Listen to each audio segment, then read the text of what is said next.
Good evening, chess players and chess fans. This is David Mwanguzi, and we are here live, broadcasting Bunamwaya Chess Club July tournament. It's going to be interesting. It's going to be wow. So I would like to encourage you guys to tune in, and you can watch it live on YouTube or watch it live on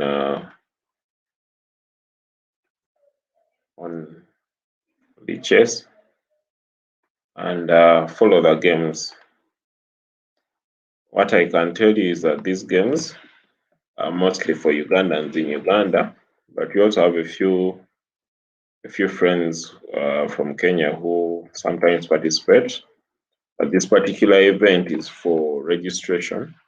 You have to pay a registration fee of about 5,000 Ugandan shilling, which is about 1.3 USD. So fewer Ugandans are participating in this event compared to the Grand Prix tournaments. The Grand Prix tournaments fully sponsored, no need to pay registration fee. And as you can see, this event has different categories. It has the 2000, those rated 2000 plus on the chess. And we have Witness Just, who is Okas Walter. We have FM Wanyaland, Wanyama Harold. We have Emmanuel King, who is Musasizi.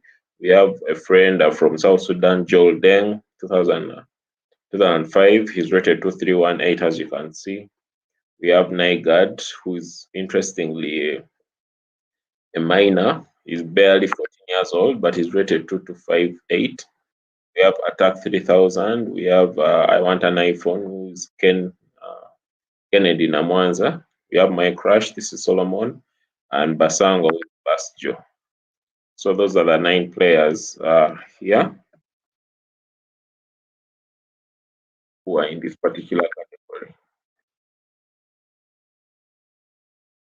We also have other categories. We have the under 1700 category. We have the under 1900 category. We have the under 2100 category. And then we have the under 2200 category. So I really think it's going to be an interesting tournament.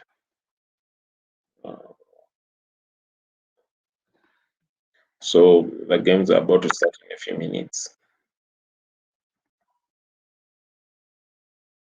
But I really think this being a Swiss, not like the other tournaments,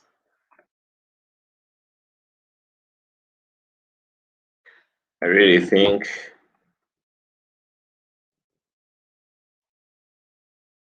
it can be very interesting. You see, for the other tournaments, we have players who come in after 10 minutes, 20 minutes, or even 30 minutes. But for a Swiss, there are limited rounds. There are 9 rounds. You cannot afford to come in later after missing 2 or 3 rounds because you won't get the opportunity to catch up or to play those players again. So you have to be there from the get-go, from the very beginning. As you can see, there are only 2 minutes 27, less than 3 minutes really to join.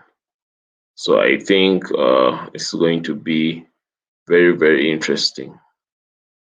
If we take a look at other categories, let's look at other players in those other categories. Let me just do a screen share.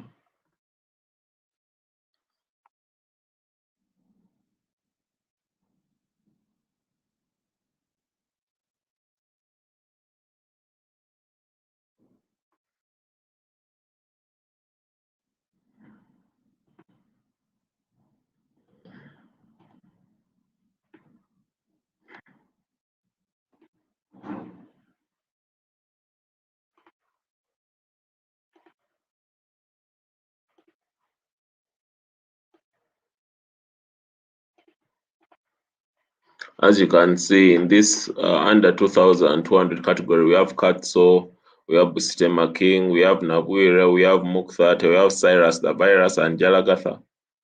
We had more players, but other players couldn't pay up the registration fee, so they couldn't participate in it.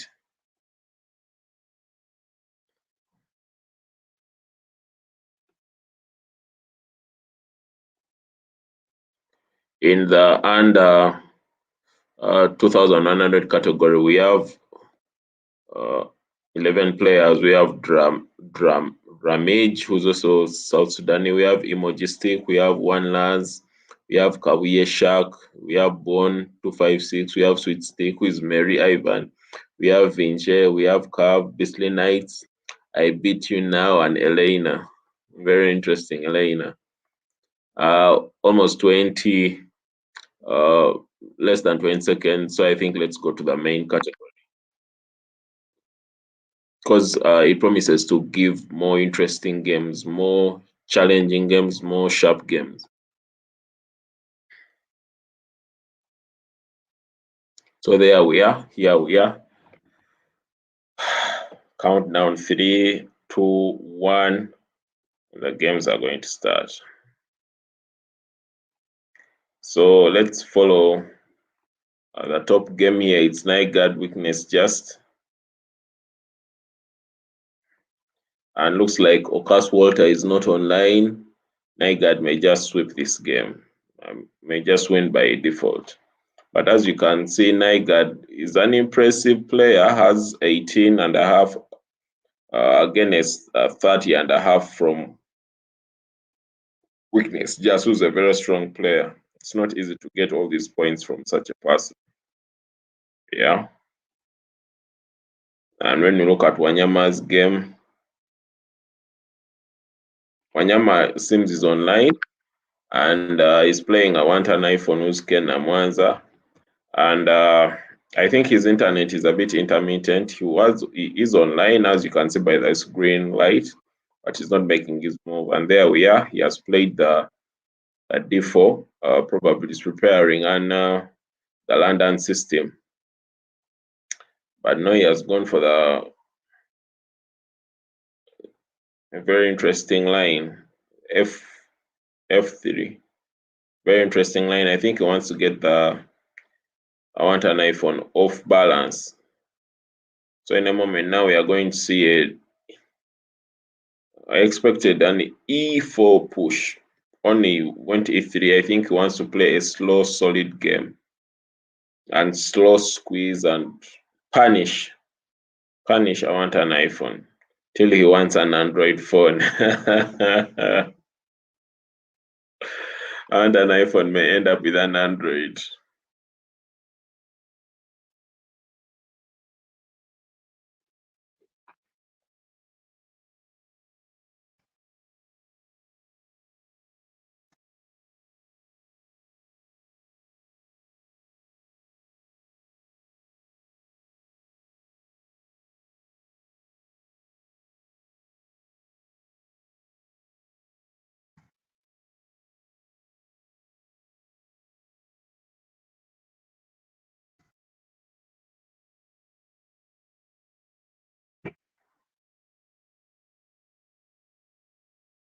Really think that, of course, in chess, by the time the game begins, everyone has equal pieces, but I don't think I want an iPhone will win this game. I don't think even has a chance. As you can see, the way the game is progressing.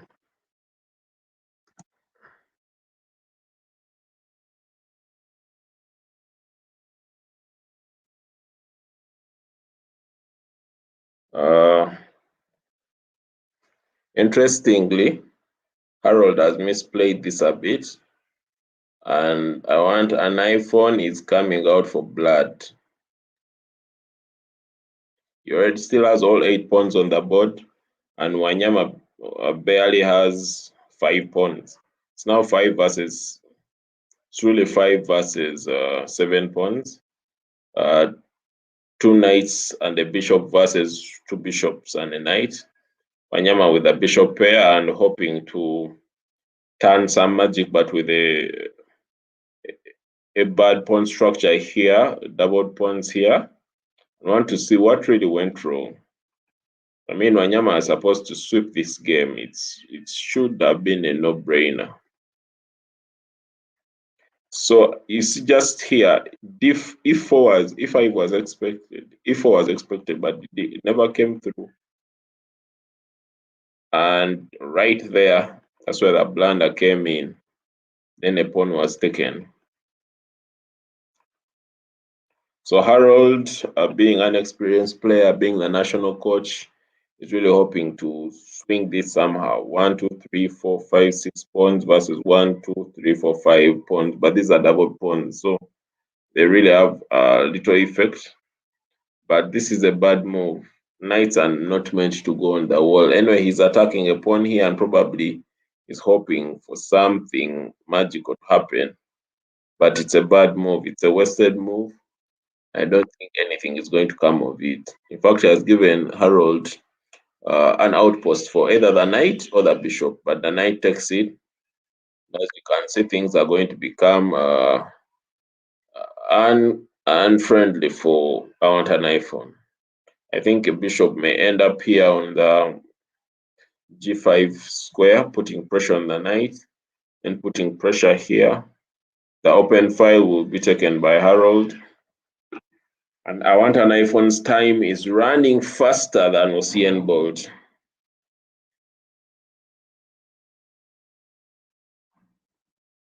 I think he has decided to simply exchange the pieces out. He wants most of the pieces exchanged.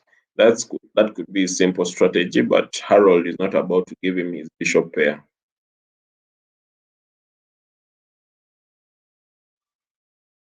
And there we have it, guys.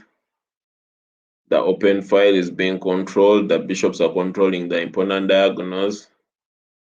And I want an iPhone is about to get his iPhone in terms of a loss. After that move, pawn push here. And things are not looking so good for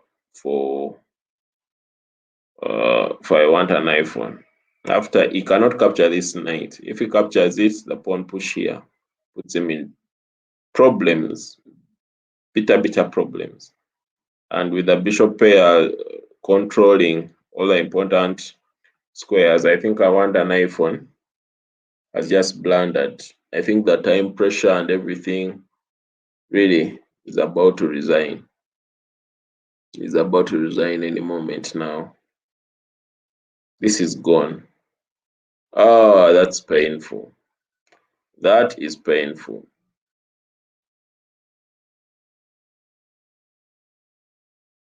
After the rook is captured, then the rook check here takes the free bishop. He had decided not to.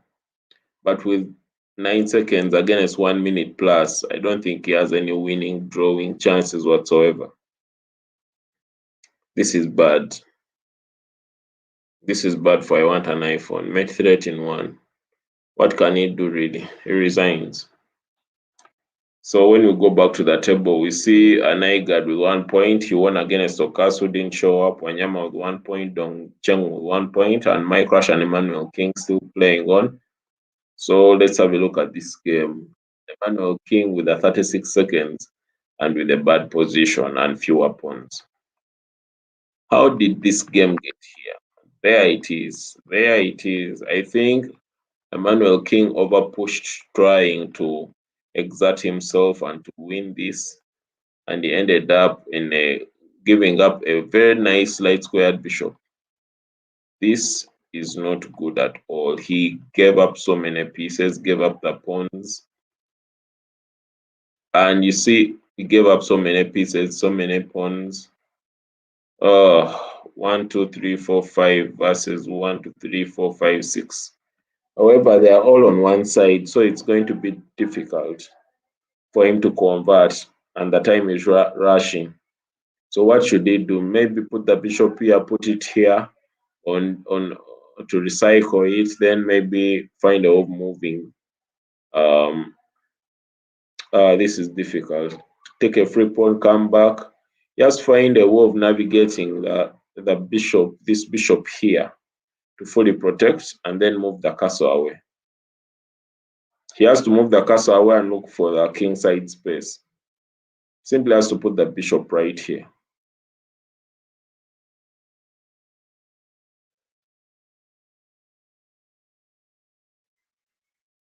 This is bad. He has allowed him to pawn push. This is bad. This is bad. Should not have allowed him to pawn push. Should have just put this bishop here and put the rook here.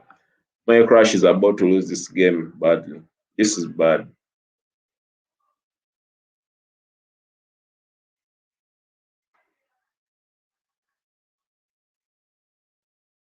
This is bad. Best move here is to capture here and put pressure. Put as much pressure as possible. He has gone tier second the king up. These are crazy times. These are crazy times. But now these pawns are going to fall.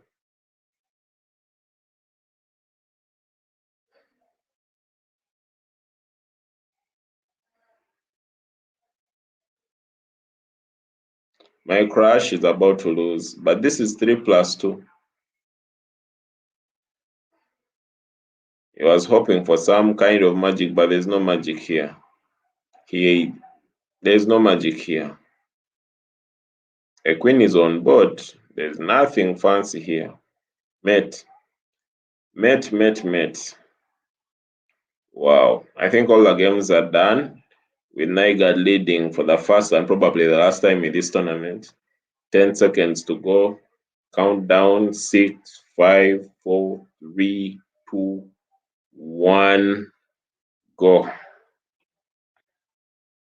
So there you have it, Emmanuel King versus Nygaard. Emmanuel King is much higher rated, is 2342. Nygaard is 2258, barely 80 points apart. 190 close there. I think Nygaard is going to lose this one, just from the rating difference. But Nygaard is the first to reckon with, 84 points apart and over 10 years apart. However, Nygaard is the first to reckon with. He's no easy. He's no easy opponent.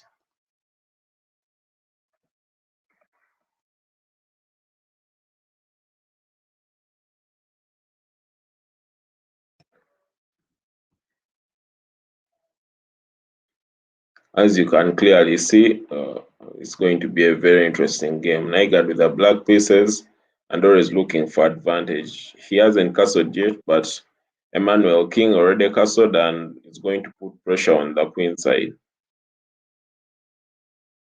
Like I said, by the time the game begins, every player has equal chances. But as the game progresses, we differentiate between the men and the boys. In this case, Nygaard has just castled, and his bishop is placed on c8, same as Emmanuel King's bishop on c1. However, his queen c7 move was not very good because they've just forked the queen and the bishop. Now he has to lose his light squared bishop, giving Emmanuel King a bishop pair and a very slight advantage. And even when you look at the time, Emmanuel's time is, he has barely used 20 seconds. He's playing so well so fast. And with 3+2, all he has to do is reach the end game. That's all he has to do.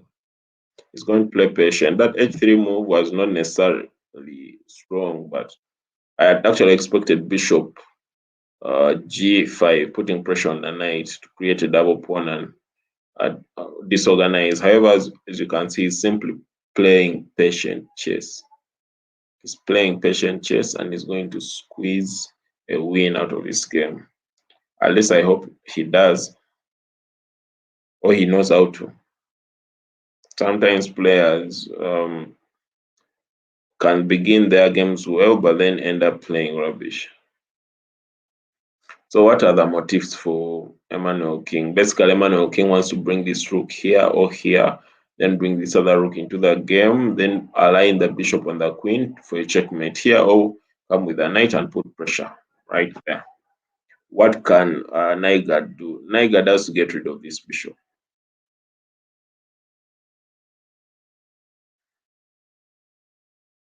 I think Emmanuel King has blundered.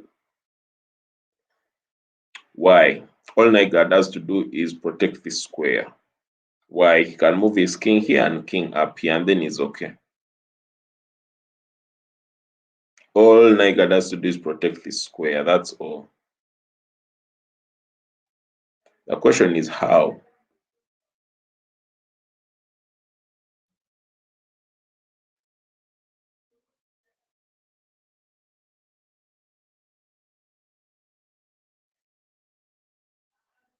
And with this patient play, Nygaard seems he knows what he's doing.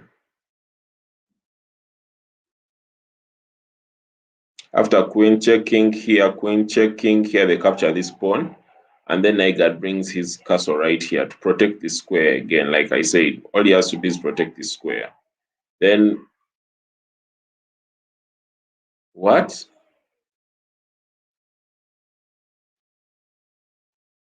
What was the essence of that move? Nygaard is now very okay. He has brought this knight into the game. All he has to do is bring it here and defend. There's no mate threat, there's nothing. Then he has to bring back this knight.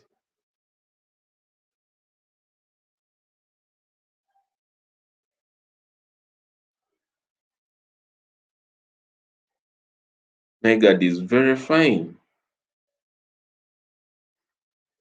I think Emmanuel King regrets why he sacked, because he's a piece down and pawn happy, but not really happy. All Nygaard has to do is put this rook here. Okay, that was also a good defensive move, but it was not necessary.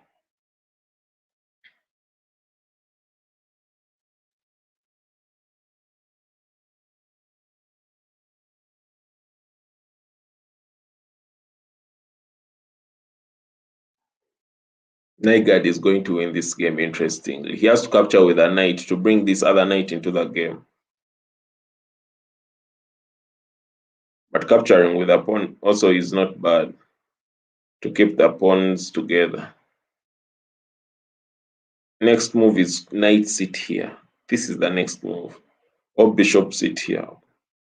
He has to king lift. He's hoping for a draw. He's hoping for a draw. He's going to play for a draw. I don't think Nygaard is going to give him the draw. Nygaard may give him the pawn. Nygaard may give him the pawn, and he looks for a win by bringing the queen into the position, into the game. Maybe king sit here. Nygaard has given him the. Then he's going to bring the rook into the game. King lift, bring knight here. Nygaard is going to win this.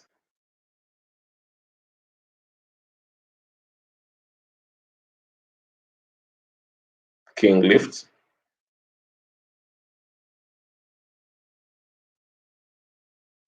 King sit here. King lift. King G. Please, King G. Any other move, say knight sit here is not very good. Correct. Nygaard has to be careful because after this rook lifts, this Emmanuel King might play. This is bad because this rook is coming here. This is bad. This is bad.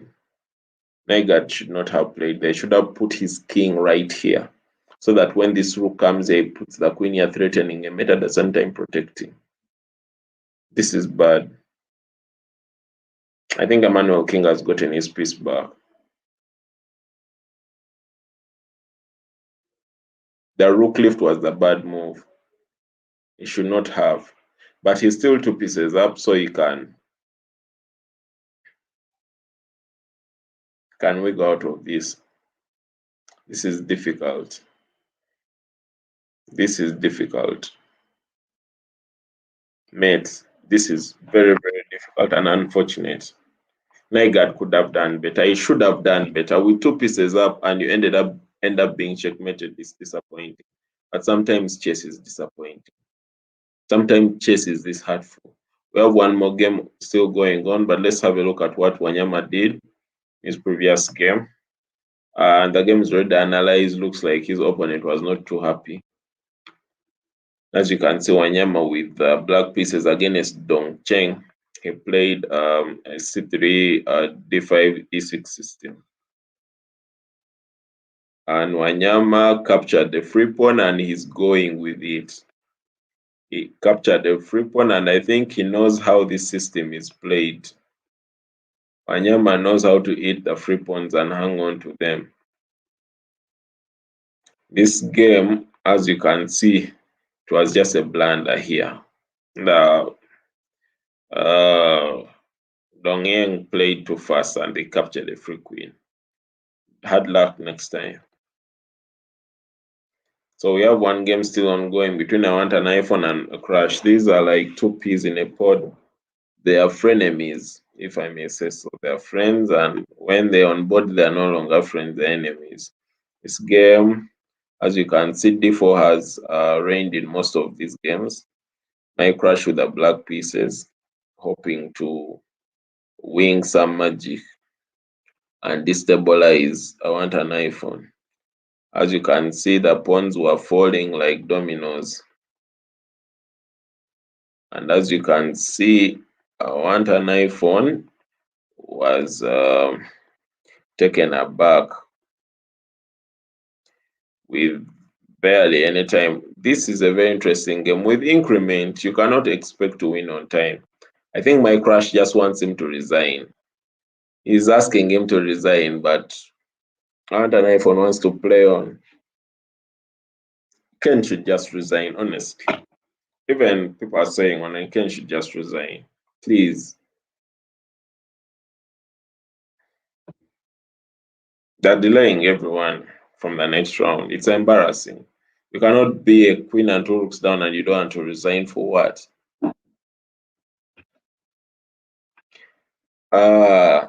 Looks like Okasa has just woken up. He's asking, is this the event I'm playing? Yes, this is the event you should be playing, and you should join right now before third round comes in and you're already 3 points down in a Swiss event.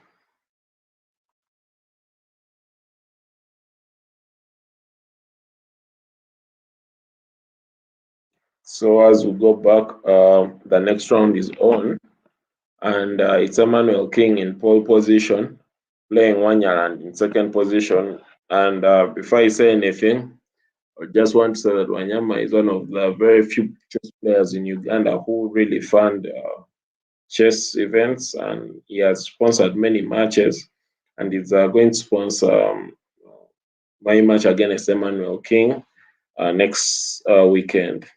So Wanyaland with D4, I think D4 has dominated this event, and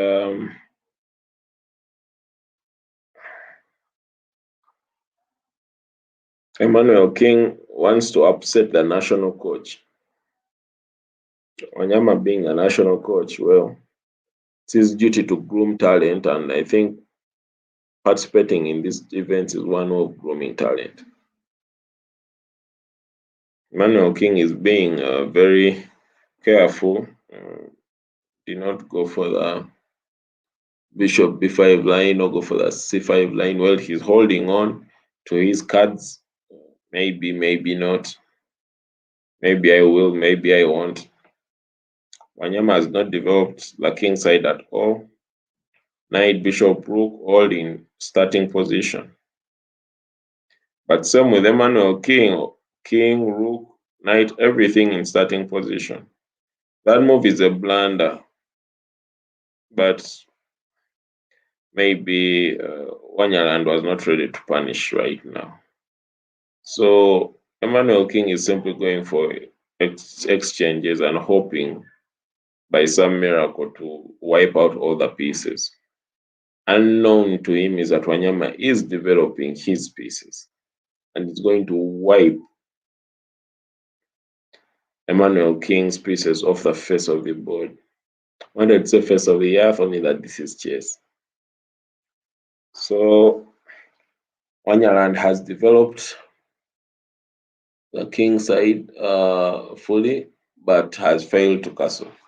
Emmanuel King is ready to punish any inaccuracies by Wanyama. I think he has done well for himself to put Wanyama in this position where he now has to really think.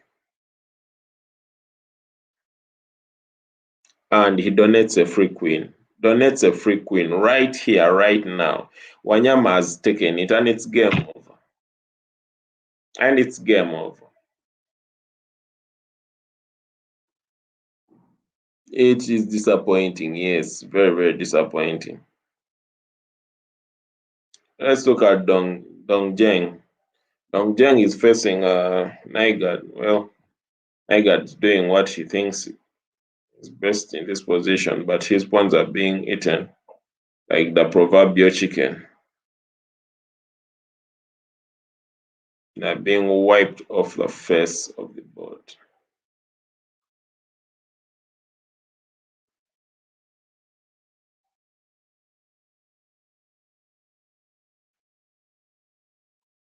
So let's see how the game began. It's like a Catalan, like a Slav. As you see, Naigad was really aggressive. He really played aggressively. So this is the position we are in. And Naigad has a pawn up. All he has to do is capture this pawn and he's a pawn up. And guess what he does? He goes for that move. He shouldn't have, because this knight was protecting. There was no way he could have been checkmated. I think was afraid of that checkmate. Should have captured this pawn for free. That would have made him a pawn up. After this knight check, he would move the king here. This rook would not mate.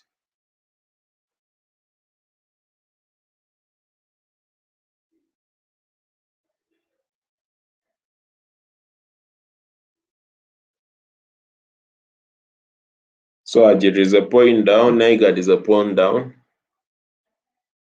and he's probably looking for some counter on the king side. Knight check, knight sit here, capture this pawn. But basically, okay, he has been given the green light, knight sit here. Okay, this is also good, it achieves the purpose. Fire with rook, try to cut off the king. But this pawn is going to run faster than Usain Bolt. I don't know if Naigad will be able to do anything about it.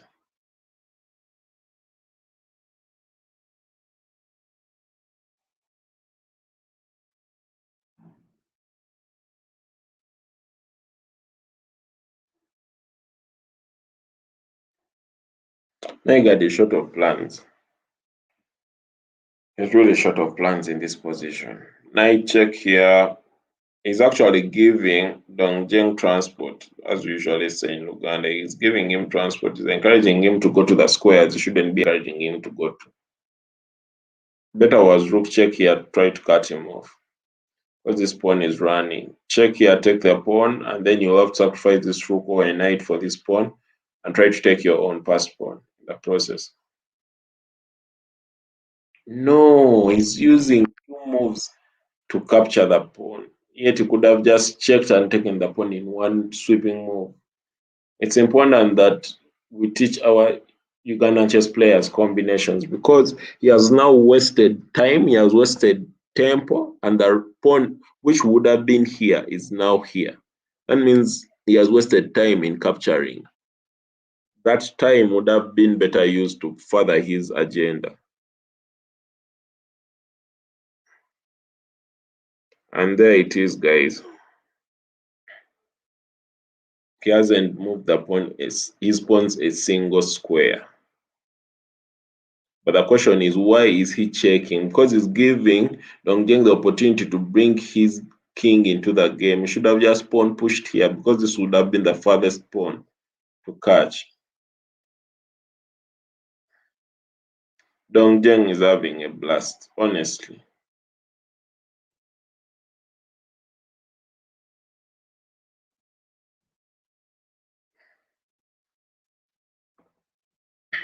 Chess is unforgiving sometimes. But sometimes chess is fair, not unforgiving, but you get what you deserve. And if you play bad moves like this, you deserve what you get. I think Nygard is trying to build a fortress. He hasn't moved any of these pawns. Now he's moving them at the worst moment. The king has been cut off. Once your king is cut off, basically your pawns are going to be eaten. Like French fries, he resigns. That is it. He resigns, guys. So we have Wanyalan in pole position with 3 out of 3, and if he doesn't get any other serious opposition, he may win this undefeated. But even if he loses one game, he's still in pole position. He has tiebreak of 4. No one is close. He has beaten Emmanuel King. He has beaten Dong Zheng. He has beaten Nygard, all the top 3. So the only people who pose a threat to him are Weakness Just and My Crush, who are basically on the route of being beaten. But unfortunately for I Want an iPhone, he has paused after registering 3 losses in a row. I think this was too much for him. He couldn't handle. And Nygard is trying to do his very best. So let's follow one person we haven't followed yet, that is Weakness Just, and he's playing against Bass Joe. Let's just start the game from the beginning. As you can see, D4 has dominated. Ugandans used to play E4 a lot, but these days, D4 is dominating the scene. D4 is dominating the scene of play.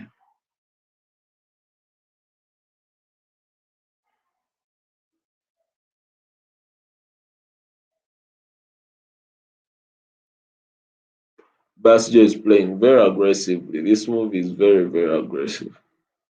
I think Walters take back the bishop and he has to push back a bit. He has to really push back.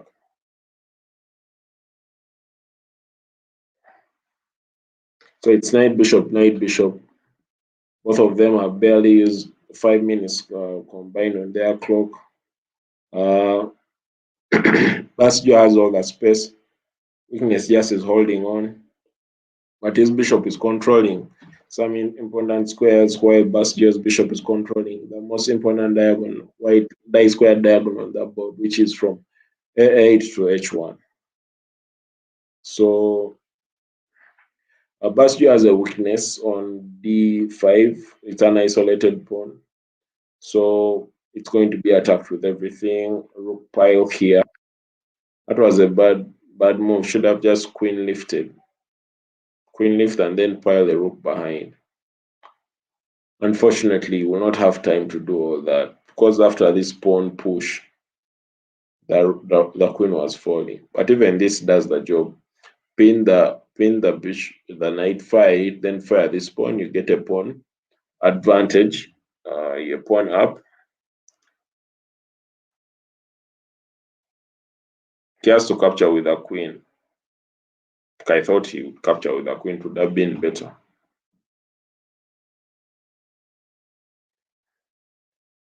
This one does the job really. Capture with a queen, put more pressure. Well, with the pawn up, and I actually thought we would play queen here, put pressure on this rook, and then capture this pawn. I think Walter is going to hold on, not going to play very aggressively. Just be patient. Wait for the kid to blunder.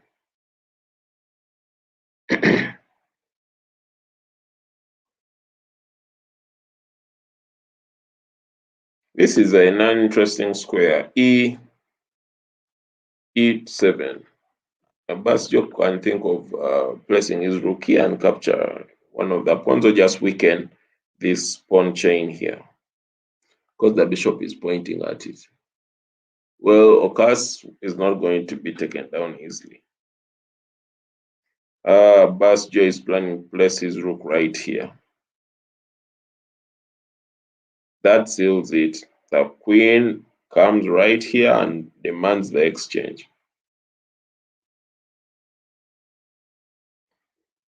Knight sit here would be best while maintaining pressure here. Next move, knight sit here would have been better. But I think he wants to take the kid into a very dark forest in the end game. Knight c would have been better than knight king comes here, and then you still have pressure on this pawn.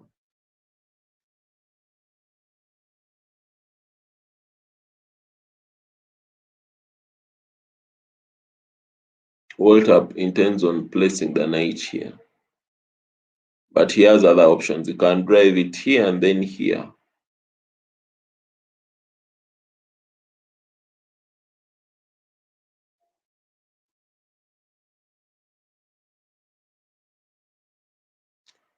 Pawn push here to protect it. A6. Now it's just a matter of time that Basjo will crumble. After rook sit here, followed by knight sit here, he'll find a way of putting pressure. He's bringing the king. Wow. Remember, this rook can barely move. It can't go to this square, this square, this square, this square, this square. So it will simply be attacked. The easiest it can go to is right here. But Okas is not planning on doing that. He's planning on putting the knight here and capturing a free pawn. This is very interesting. Away from that, he has the option of just pawn pushing here and capturing a free rook. Of course, it won't go free, it will go for the knight, but still, he's winning.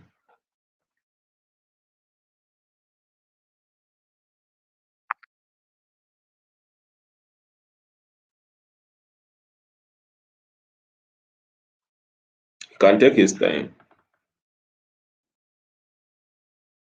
Basango realizes that death is coming anyway.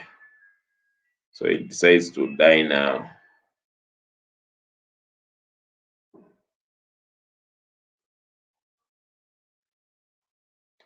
Basjo can't believe what's happening to him. He resigns. He resigns. One more game is ongoing. That's Dongjeng and Emmanuel King. Emmanuel King's games are always interesting. Apart from that game against Wanyama, he just donated the rook. Sorry, donated the queen. As you can see in this game, he's really in a bad position. Terrible position. Dongjeng is just bringing his king slowly by slowly to just win easily.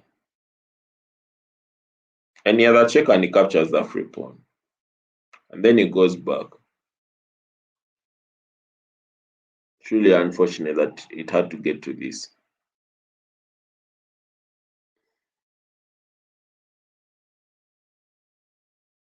No escape, really.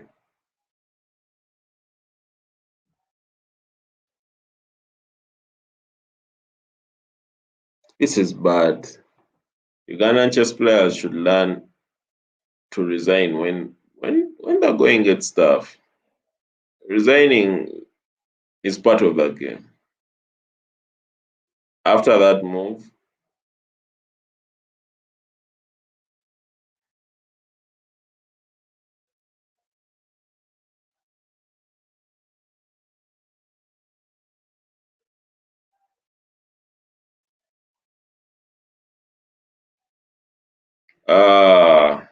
he donates a rook. Sometimes I think he gets absent-minded. Sometimes he does get absent-minded. So there we have it, guys. Wanyaland with 4 out of 4. Dongjeng with 3 out of 4, only losing to Wanyama. Wanyaland, Emmanuel King, 2 losses to the top 2. That's Dongjeng and Wanyaland. Weakness just, most likely next game is weakness just versus either Dongjeng or Emmanuel King. Well, the games have begun. Dongjeng weakness just, and I predict weakness just is going to win this game. But Dongjeng is sneaky, he's quite sneaky. Sneaky player. So, weakness just, of course, Walter has to be careful. But this is a player who knows a thing or two. He's one of the strongest players from South Sudan. And South Sudan has a strong chess culture. I can categorically tell you that he's not going down without a fight. He has played this beautifully. It's a London system of position, and weakness just struggling to get space for his queen uh, and his light squared bishop, and basically he's being forced into the corner and the precipice of being at the end and back position of the board where the action is taking place on the queen side.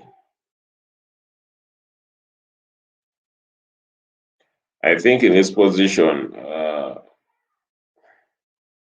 Dongcheng has the advantage, as you can clearly see. He's pressing and pressing.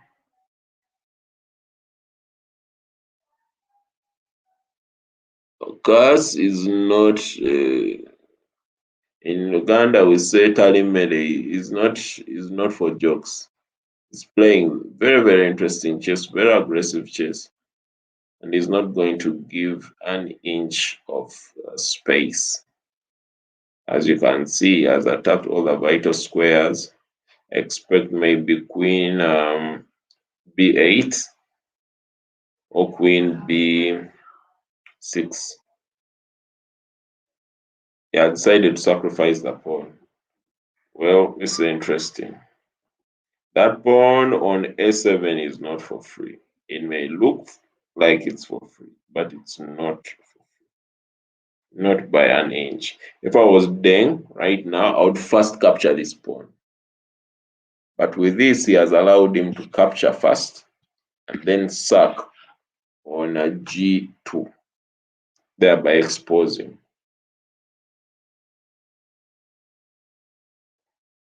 But also, Dong Joldeng 2005 has created for himself a passed pawn, which Walter, well, he may have to fight. I expected better from Walter. I think he didn't want to give up the bishop, wanted to still maintain a bishop, but there would be a hole in the king side of his opponent.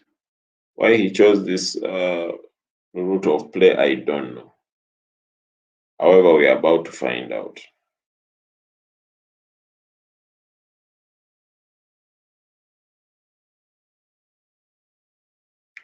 We are about to find out what Joldeng 2005 is made of.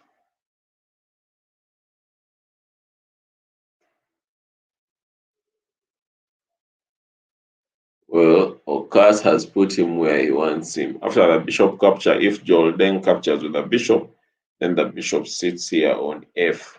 He has captured with the queen, which is a good move. The bishop sits right here on d5, putting pressure further on Joldeng. Okas has to be careful. These knights have a habit of forking.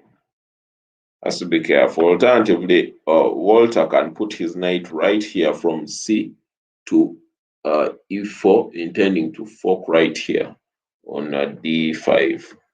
Sorry, d2 is a fork opportunity, if I may use those words. And like I said, Walter is not a piece of cake. He is going to put pressure. Walter has a bit of donating pawns so that he puts pressure on his opponent till they cry, Mama Yangu. Mama Yangu is Swahili for my mother. So really, Joldeng, with his pawn position and with his slight advantage, has to play well, or else it may end in tears.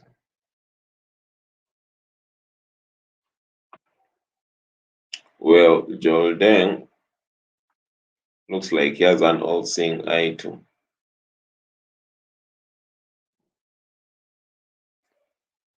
He has the third eye of Horus. He's seeing everything.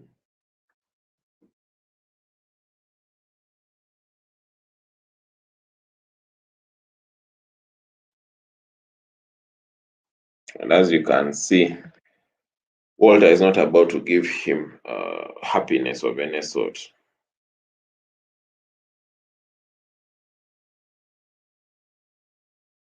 Walter has to be very careful. Well, Jordan is also a force to reckon with.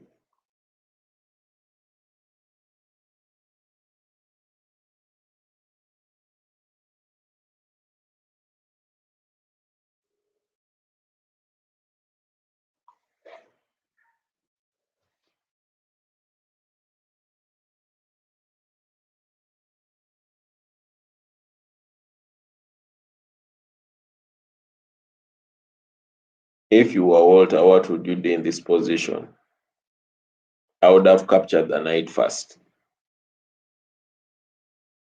Because that fork should have happened some time back, but he did not action it. I don't know why he did not action it, but should have actioned it then and not now. Jordan decides to sack.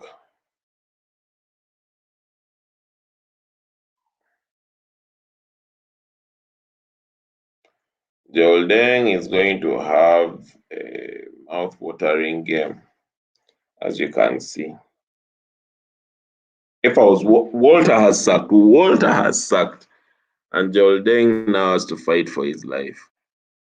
Well, Jordan is on with the passed pawn, and Walter is on with the knight. How fast can Walter's knight be involved in this uh, opportunity to fight off that pawn? Because that pawn wants to queen, and it wants to queen now.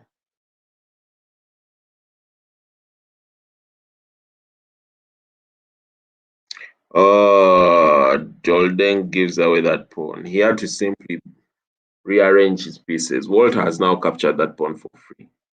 And Walter has a mate threat.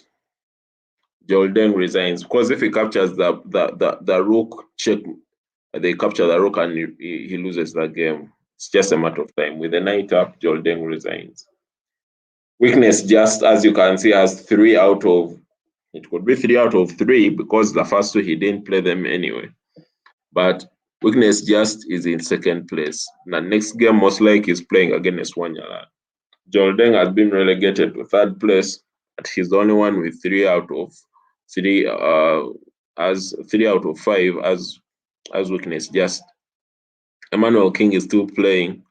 Most of his games are always the last ones. But Bas Joe is doing his very best to frustrate him. He wants to show him the difference between fish food and fried fish. Emmanuel King with the white pieces is thinking his heart out. He has very little time. Basjo is planning to flag him. But what can Basjo really do? As you see in this position, Emmanuel King has the bishop pair, and most likely his pawns are going to queen. Most likely. He has this h4 pawn, which is in a very good, very good square. And I really think Emmanuel King has the chance to win this.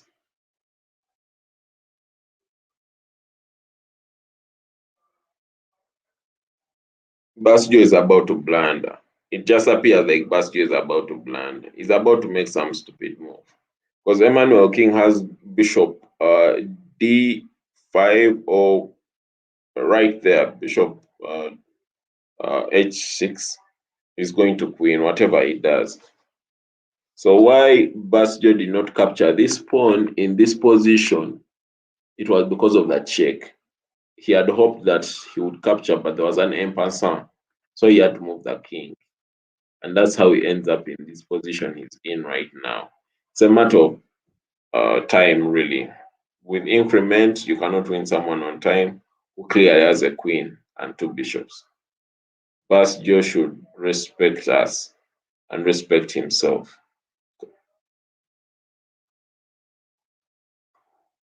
Basjo should respect us and respect himself and honorably resign.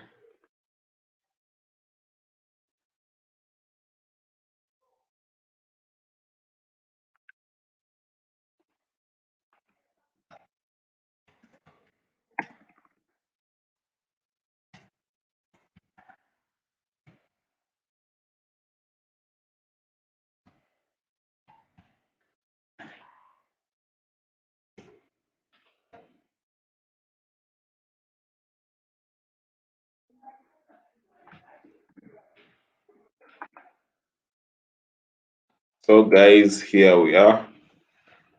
We're going into the very last round, because the players are really few in this uh, uh, particular tournament. It's a Swiss 6 out of 8. Well, I don't know if there will be time for two more, but as you can see from the 8, Wanyaland has won all 5 out of 5. Emmanuel King he has 4, and Weakness just has 3. Emmanuel King has already won. He has already won. He didn't even.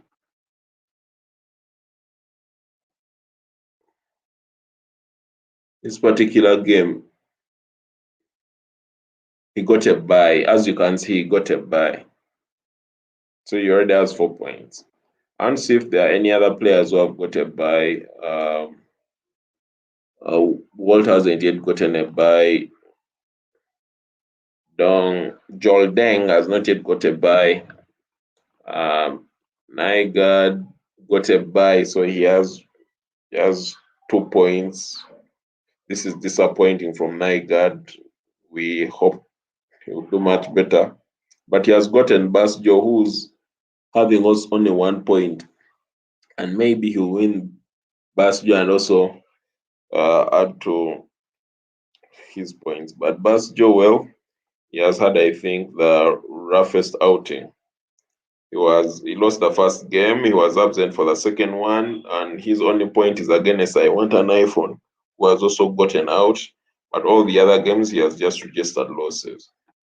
So let's look at Wanyaland. Wanyaland's game is the most interesting for this round. It's against Weakness Just. As you can see, D4 has dominated. So Wanyaland is playing his heart out. He has already gotten a free pawn here on the H4 square. He's already pawn up. He's ready to destabilize Weakness Just. It is 1, 2, 3, 4, 5, 6, 7 pawns versus 6 pawns. And after capturing this, if he wants to, that is, he will destabilize Weakness Just position. But with 2 bishop pairs, who's not to like this position? I don't think he's going to take his bishop pair out anytime soon. He may just castle queenside, or he may just sit here and capture this free pawn. It's really, it's really Weakness is just problems now, because having castled on the queen side and his queen side is so open, he cannot risk castling. If he castles on the king side, there are 2 rooks and 2 bishops ready to attack right now, and he castles on the queen side. Did he have an option? I don't think so.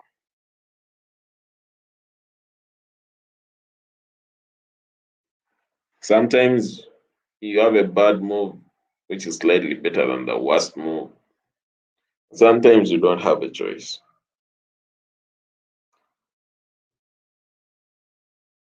So he has said to take out the queens and go into an endgame. But Wanyaland wants an endgame where he has his 2 bishops.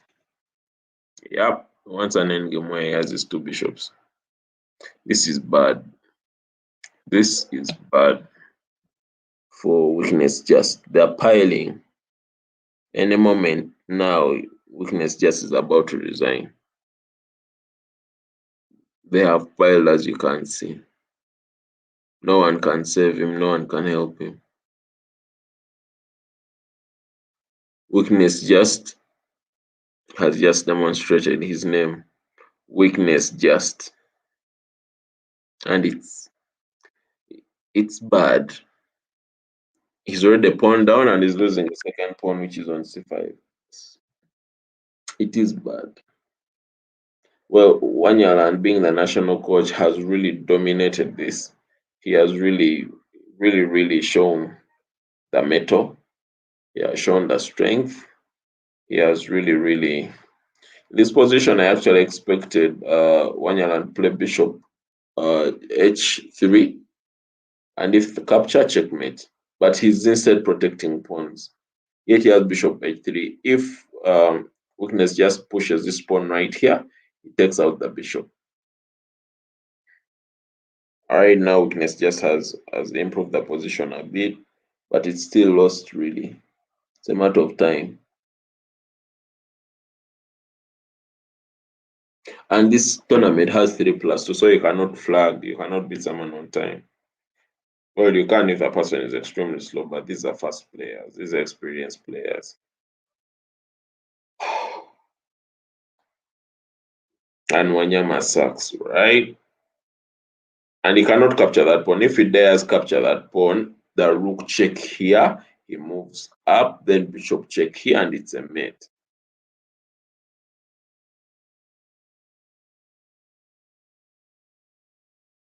So after that move, Wanyaland is going to take back the bishop right here and then pawn push. So the threat still stands. It's like someone slowly waiting for his death. It is a slow, painful demise for weakness just. Maybe that deserves it. Maybe it doesn't. Maybe Wanyaland, well, it's too much for him. Maybe it's not too much. Maybe he can swing this, wing this, wing this, string this, but there's really nothing much.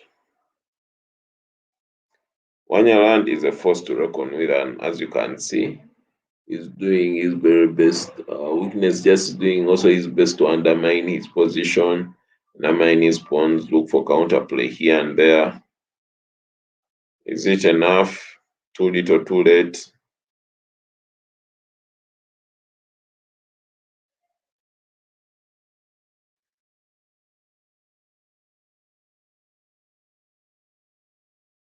Oh no.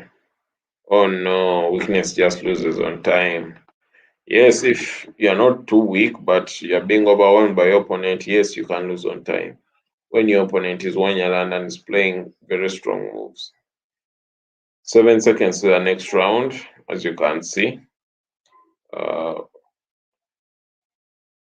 I think Wanyama has won this. Yes, Wanyama has won it. 6 points, tiebreak 16, performance of 2-8-13. Wow. Is this the highest performance or what? And as you can see, I told you 6. This is the last round. 6. He has gotten 6 out of 6, 100% performance.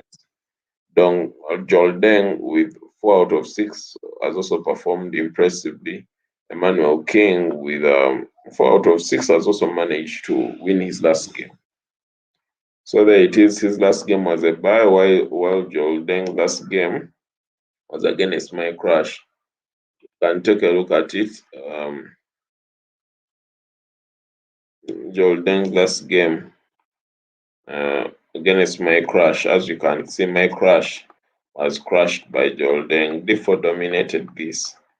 D4 opening was really enjoyed by Ugandan chess players.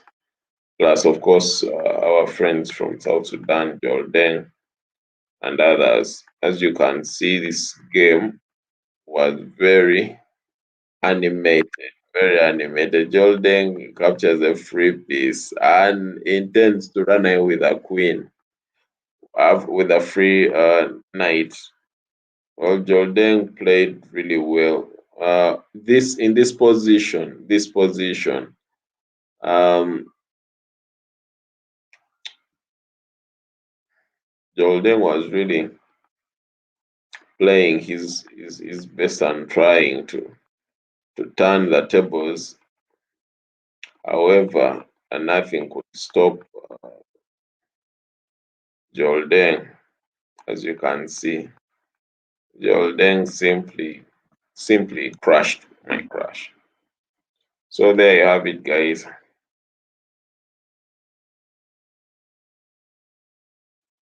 So we have Alfred talking about a bishop pair. What's so special about a bishop pair? A bishop pair is very special. in that they control squares in such a way and in such a unit zone that a knight bishop or a knight knight combination cannot. And when you become a stronger chess player, you realize this both from your games of play and also from the literature available. A bishop pair is worth a queen, as some people used to say. So that's how powerful a bishop pair is. Yeah. Uh, let's go back to the showdown. As you can see, in this category of 2,200 plus, we had Wanyalan dominating, but in total about only 8 players. Wanyalan, Joldeng, Emmanuel, Weakness Yes, Nygaard, Mike Rush, Bastion, and I want an iPhone. I want to thank those who have watched and will show other events on this platform later. We have the Grand Prix of Uganda coming on. We have the Prox tournaments coming up soon. So kindly watch and enjoy. Thank you. And just before we go off, just want to look at other BCC categories. How have they performed? How have the players performed?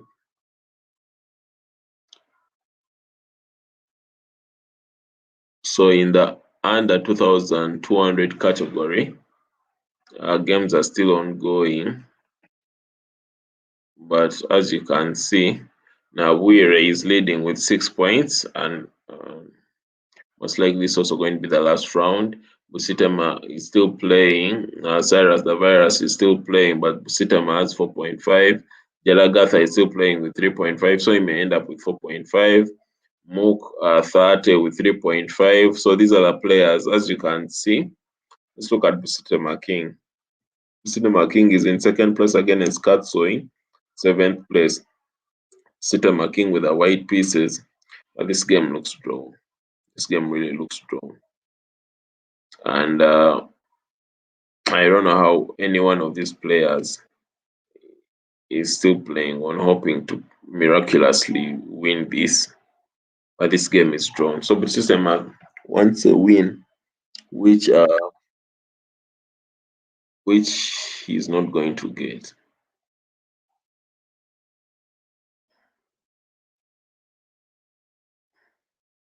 So he's hoping to check right here and capture this pawn for free.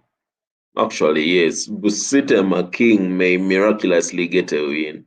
He's looking for a win, but that is risky business because if Katso plays his king right here, then this knight is going to be trapped. That's a blunder. I should have played bishop pawn here, then sat knight right here to save it. Okay, king here, capture the knight, then capture the bishop. Sorry, capture the pawn. He has finally realized. Okay, put the knight right there. So yes, there has to be a piece which will always protect this square continuously. But the knight in this position with these 2 pawns is dominating, really. Is dominating. Katso wants to win this. How? He's going to use a strategy called stretch and hinder. Stretch your opponent. Attack on the king side, attack on the queen side. Push pawns on the king side, push pawns on the queen side. Well, he's not very sure of his strategy, as you can see. He's hoping to just go king side. Maybe pawn push right now. King sit here on f6.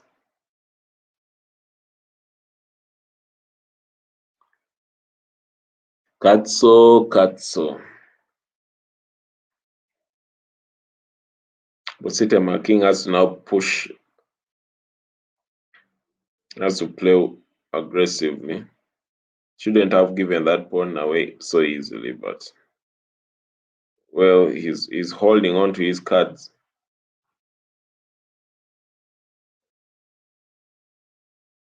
He's going to push this pawn.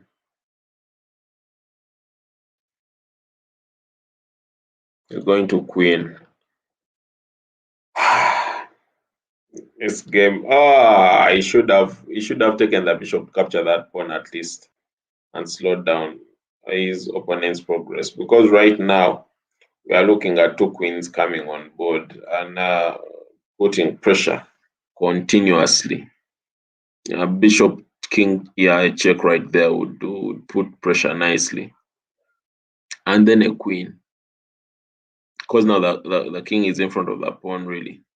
So both queens come and checkmate. There you have it.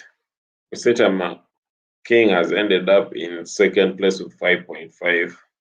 And there's another round, one more round. As you can see, the clock is still ticking. Nabwire has 6. Let's look at her opponents.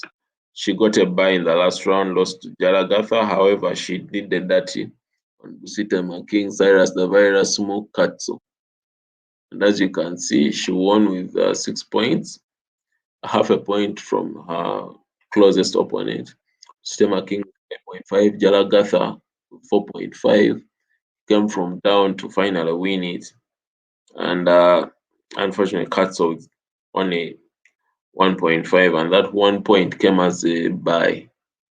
So that's how unforgiving chess has been to him. Let's look at another section, and I think we shall call it a night.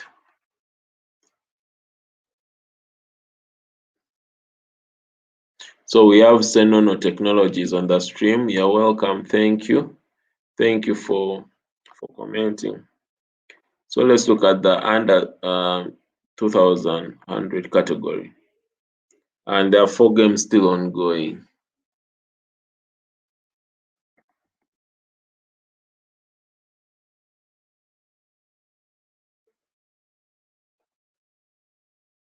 So we have Kabuye Shark. I think it's called Shadrach Kabuye. Then Kevin Majestic Sweet Stick with Mary Ivan with 3 points. Actually, I thought Mary would win this. Mary is a weakness Justice younger brother. Is called Mary Ivan. Uses the moniker Sweet Stick and is much stronger than his performance shows. But he's a bit slow on the clock. So I'm actually surprised he's in fourth position. He should be in like first or second position. But chess sometimes doesn't. The results don't show exactly as you hoped. And he has performed maybe better luck another day. But if you look at Kavier Shark, has won all games apart from against Majestic, which was a draw. Sorry. And even against Bond, he's playing quite well. Let's look at the game. It's still ongoing. Kawiye with the bishop pair, also born with the bishop pair. However, Kawiye is 2 points up and is playing impressively well. So for this particular game, is just going to exchange the rooks and then push pawns to gun queen.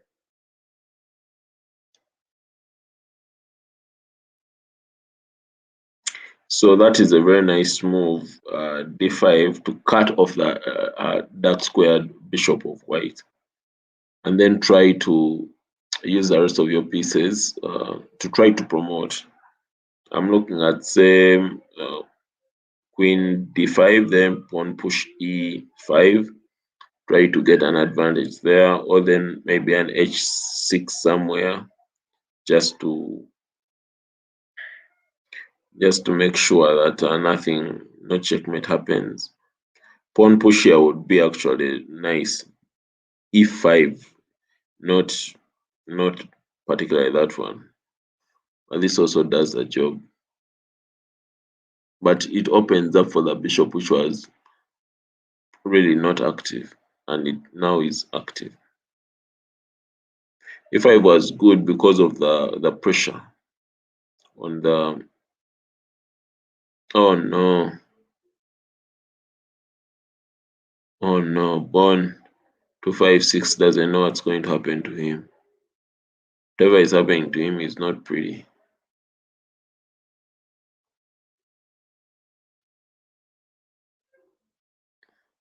Career Shark is going to make sure that pawn queens against all.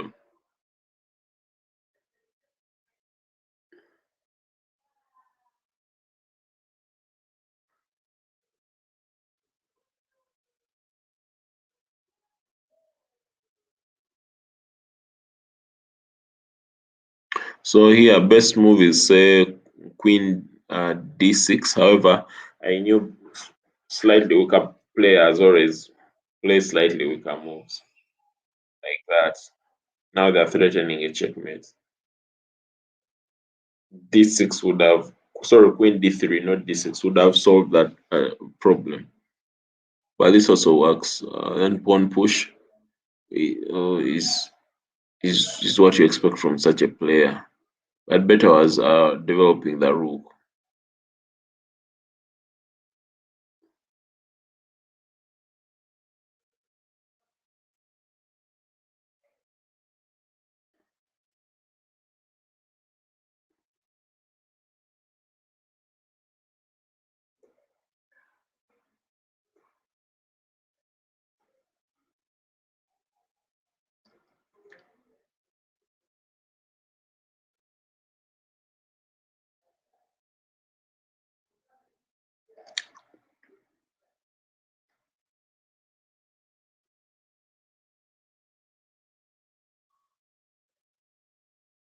Both are playing waiting chess, and yet I think it's the clock. They're slow on the clock. But Kabuye Shark has a plan.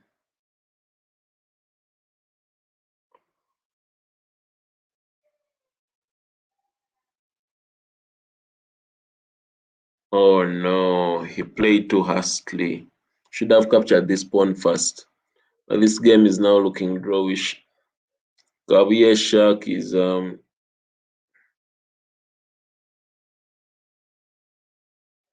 pawn up, but he's playing so fast to get some time advantage.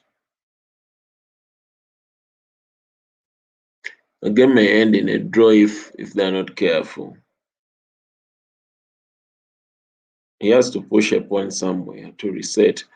Queen check and take them queens out. He missed that. Queen check, queen check down would have done the trick.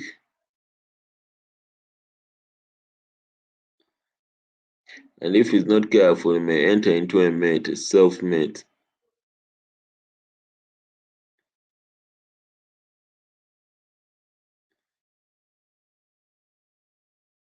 Check, and then they capture the pawn on h. This is going to be bad for Kabuye Shark.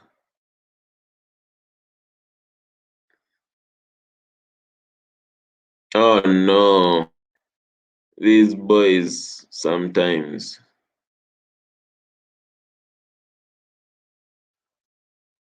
Born to 5-6 wants a draw. He's checking relentlessly, non-stop, like a non-stop DJ song.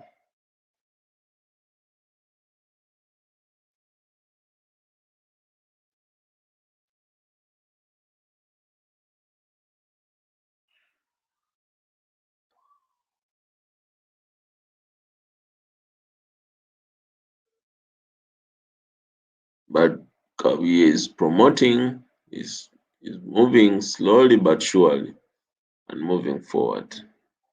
I think that's the spirit.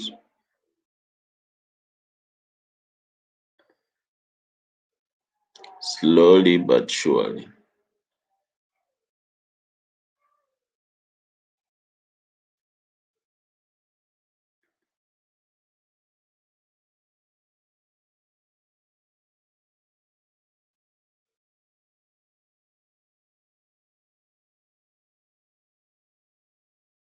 Keeps on giving that pawn, yet he shouldn't. Shouldn't donate pawns.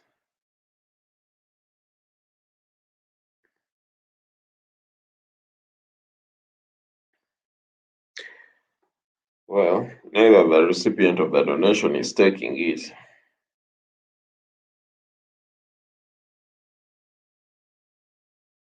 The pawn which is really at threat is the e4 pawn, and now it's really drawn, really drawn. It's just going checking those two squares constantly. A pawn has been donated, finally. Now it looks like a proper draw. Looks like a proper draw. Honestly. The pawn has been donated.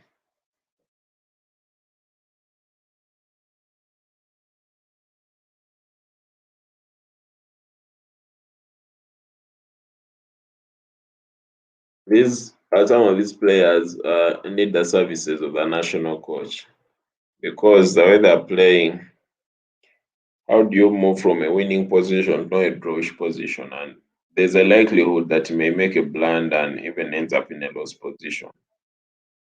This is really simple. Take the pawn, go for that draw. This is really drawn. I don't know why they keep on playing on. I think they just want to prove that it's drawn. Exactly. They're just going to play their kings, uh, play their kings.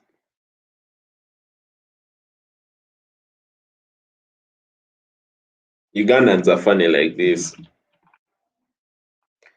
So yes, there it is. Kawiyashak with 5 points, Kevin with 5 points, but Kawiyashak with a better tie break. Vinje with 3.5. I beat you now 3.5. Bond 3.5. He really fought for his draw. And Sweet Stick, well, he ended up with 3 points. This is quite interesting. And the games still go on. The games are still going on. And I think we shall follow this a bit. Let's look at this Kevin person. He has really played impressively. Just look at his performance. He beat Majestic, he beat Sweet Stick, he beat Eliana. He only lost to Kawiye Shark, beat Vinyan one Nans. One Nans is Wanya is Lazarus Wana, one of the strong upcoming players in Uganda. He's rated 2033, and fortunately in this event he's not upcoming but rather downgoing. He only has 2 points. So Kevin, let's look at Kevin's games. Kevin is playing Bond 5-6, the player who just drew with the leader. As you can see, it was a Sicilian. And players are playing impressively. Attacking on the king side like there's no tomorrow. That move is impressive. Attacking the queen straight up. Capturing this pawn, after capturing the pawn, is going to capture the bishop. Simplify. I like such a strategy. Simplify the game and win easily. Pawn 256 doesn't know what just happened. But he also has his own ideas. He also has his own ideas with the bishop pair and pieces are attacking the queen side. He has a sack on h6, which is looming. Well, the sack can wait for now. The sack can wait.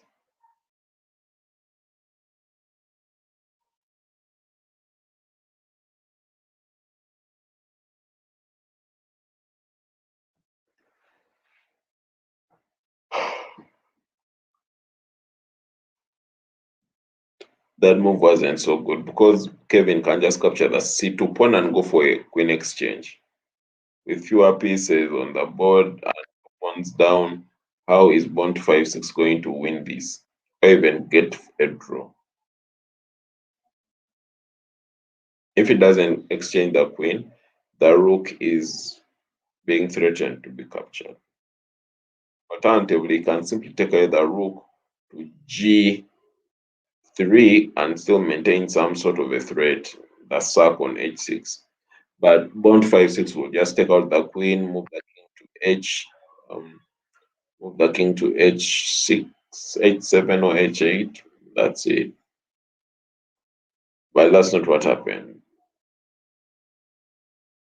Bond 256 is playing terrible, terrible chess. And as you can see, the bishop has been pinned. It's a matter of time now for it to be captured finally, or a piece to fall. Question is how.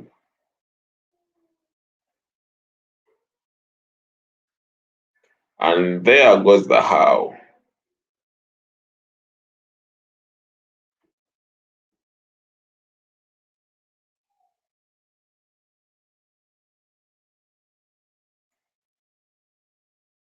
Pawn 5 6 is playing impressive. It's fighting. It's playing fighting chess really. Best thing is to capture with a rook. Pile the rooks and look for an advantage. But piling with which rook? There's a mate threat. There's a mate right now. Rook. No, he had a mate actually. He just had to play rook e, rook c, or rook c one. There was a mate.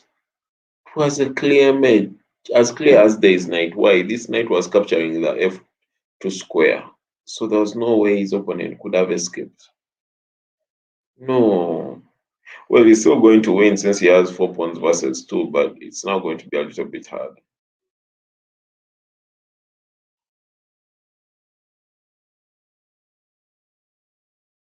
Unless he blunders his knight, which seems like likely to happen from the way he's playing.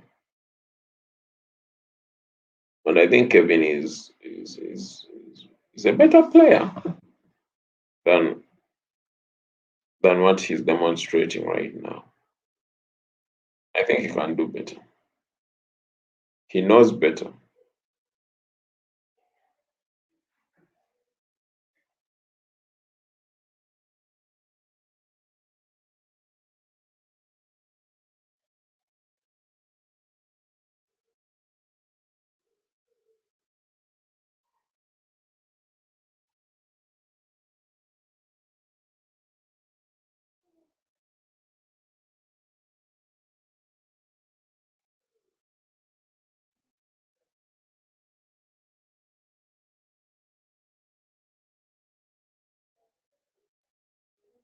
That's an interesting move.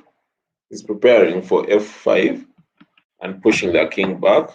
Next move should be g5, really, consolidate the pawns. But he's going for an exchange which his opponent won't give him. Really can't do better than this.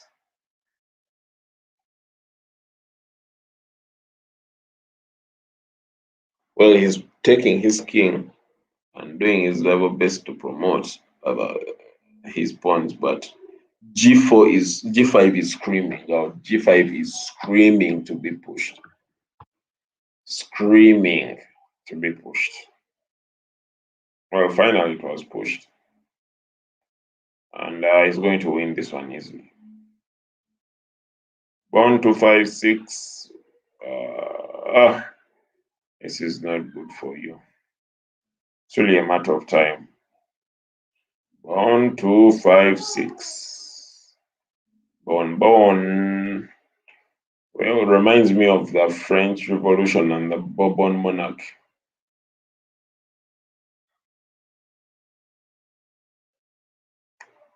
Pawn to 5 6 wants to get a draw. Well, he's not about to get it. He instead got a checkmate. Sometimes it's better to resign when the game is nascent rather than embarrassing yourself by being checkmated. It's really just chess etiquette. Few players have that in the 21st century.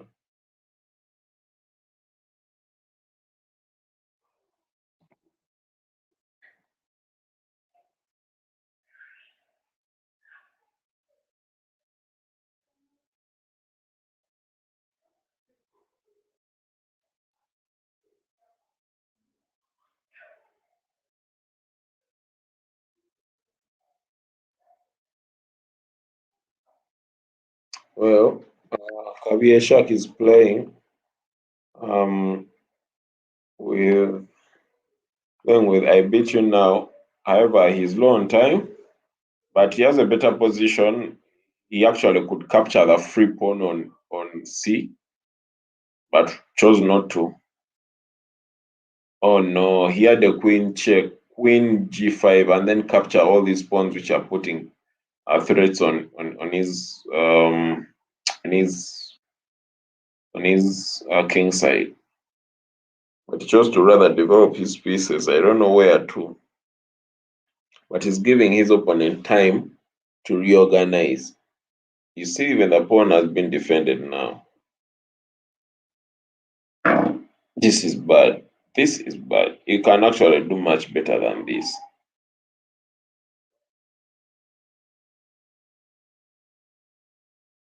Well, what do you do right now? Well, he's going for that pawn.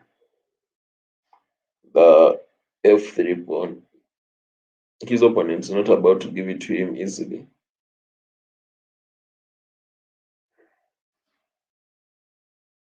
And I think they're just going, I think he wants to flag him. Just playing moves again and again and again and again. Some sort of, I don't know what.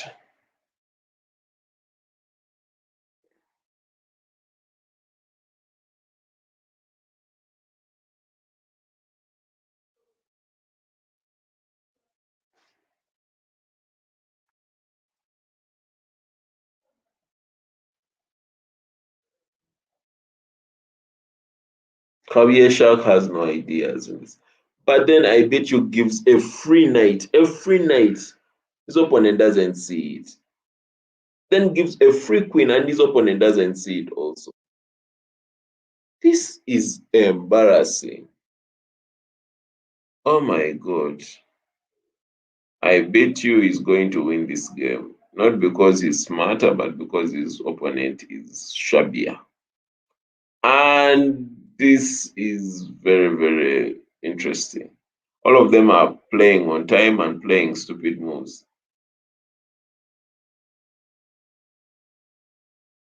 Oh my god.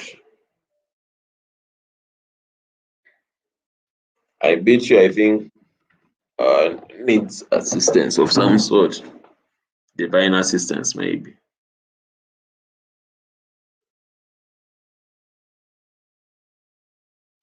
I think he has blundered. I think he has blundered because he's just moving his rook without a plan. Well, I bet you he's actually planning to promote one of the pawns. Question is which one?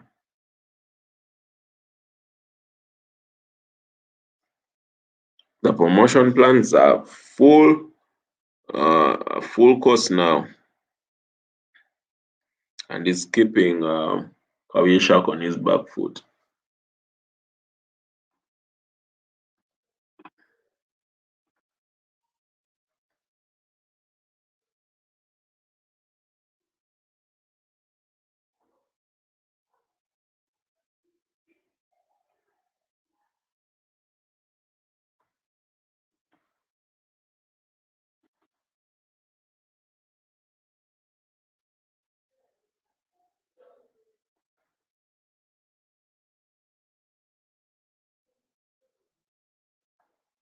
Oh my god. I don't know what these players are doing. This game may end in a draw if they keep on playing badly like this.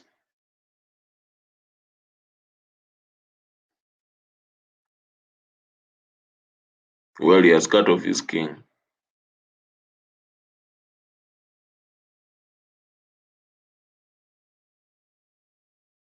King h1, pawn push there, and then try to kind of promote the c pawn. Oh no, why is he donating this other pawn? Oh no, what's wrong with Ugandan players? Oh no. I bet you may lose this game. The way he's blundering, he may lose this game.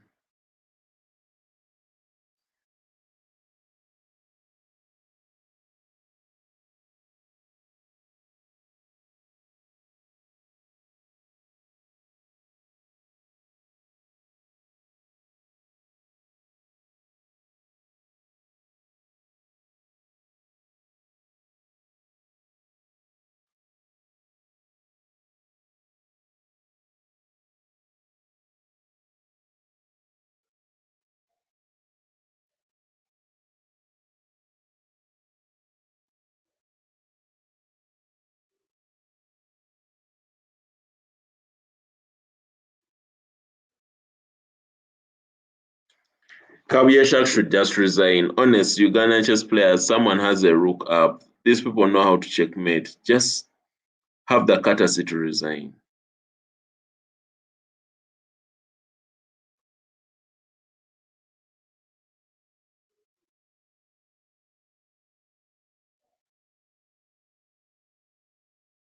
My God. Just have the courtesy to resign.